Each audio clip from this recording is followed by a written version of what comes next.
All right, everyone, we're back. We lost signal here. I'm back on with Jeff. Hey, Jeff, how are you?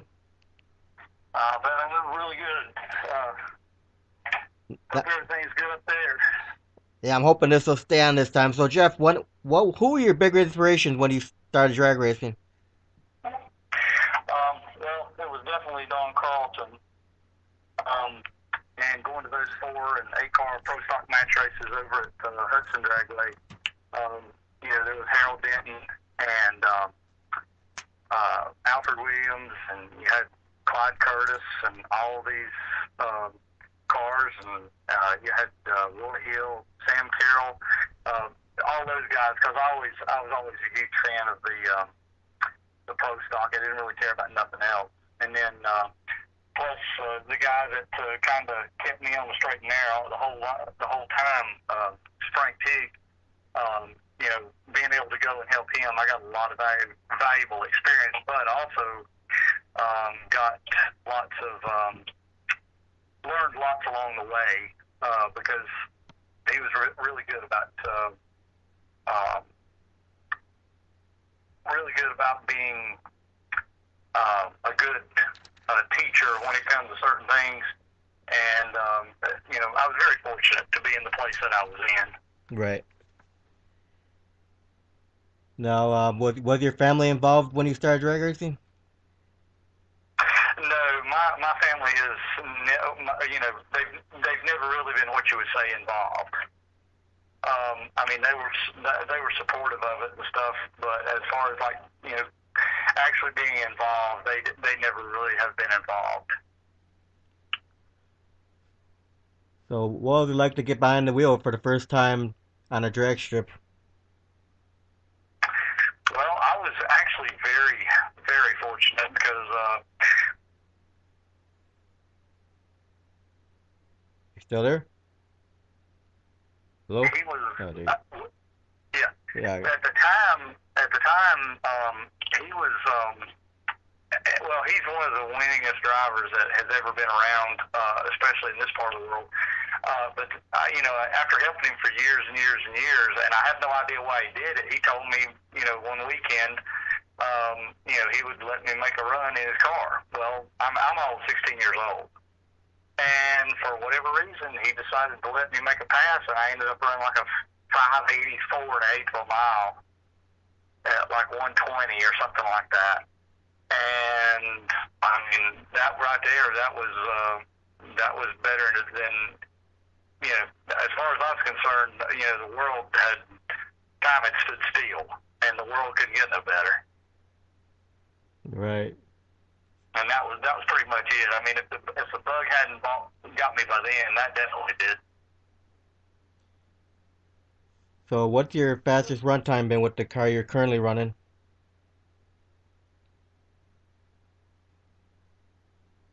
Jeff? Yeah, Uh, say that again. I said, what's been the quickest run time you've had with the car you're currently driving? The best quarter mile run I've had with this one is 7:10 at 196. So now, go ahead. Go ahead. No, I was just saying. I mean, it still had some left in it, but we weren't trying to go out and just totally turn the world. But we were trying to qualify at a certain place. So Right. So now, with the original Nostalgia Pro stocks used to use clutch. Why do you guys choose automatic?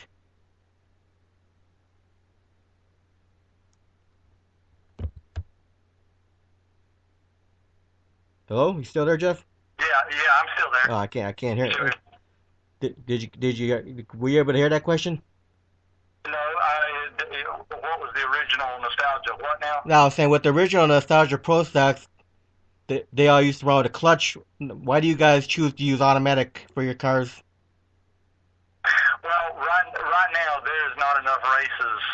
And then we do have a couple of clutches. We don't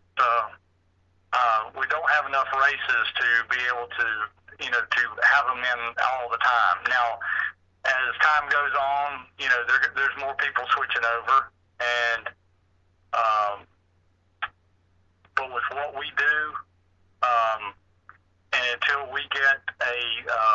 mean, like where we're at, it's very hard for us to be competitive with something if we want to go, if we decide to go run something else.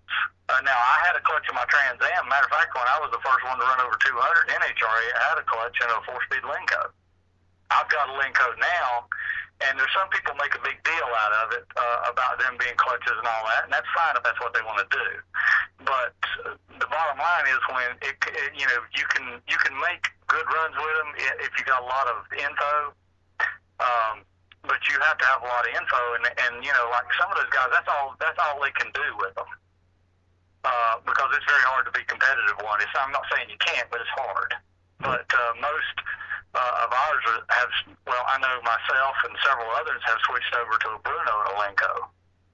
But, you start splitting hairs because these guys that, you got a lot of keyboard warriors that, think, well, it needs to be this or it needs to be that.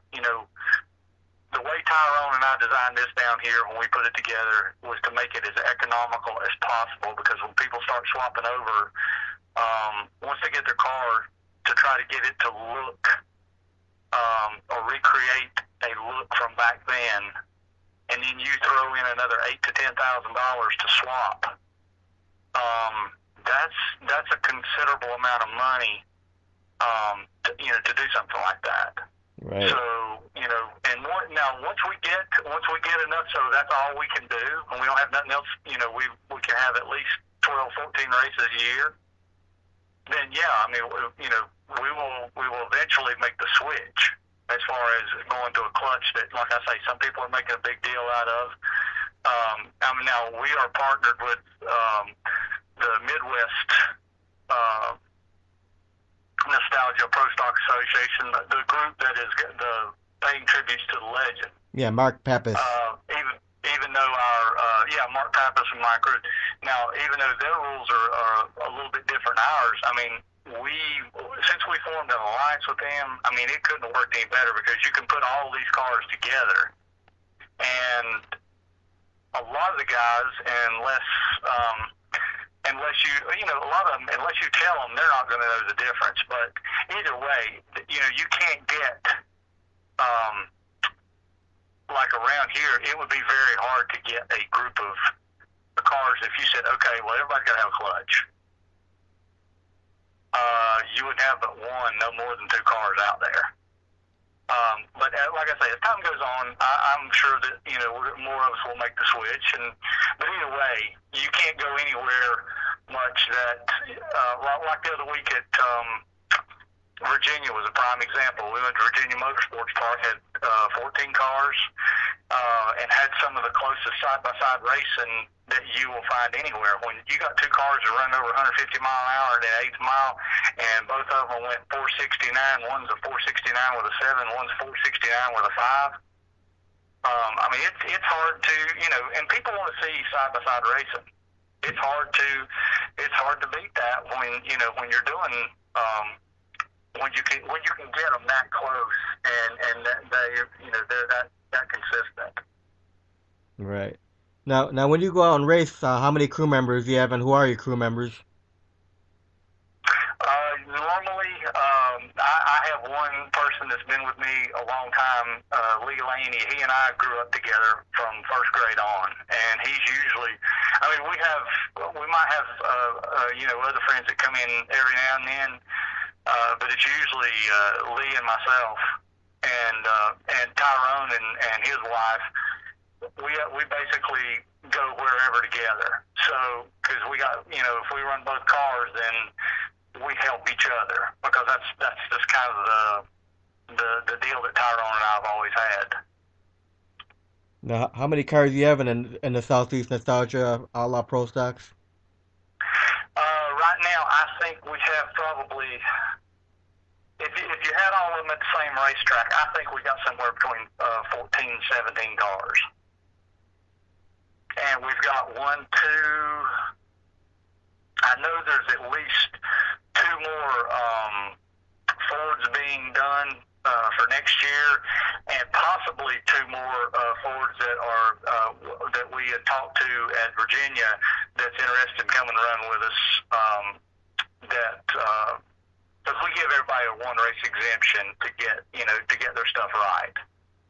So we had a couple of guys that are really interested to do it, and then even had a guy that's got 2 crosser cars. So what we're hoping for is once all these guys, especially if they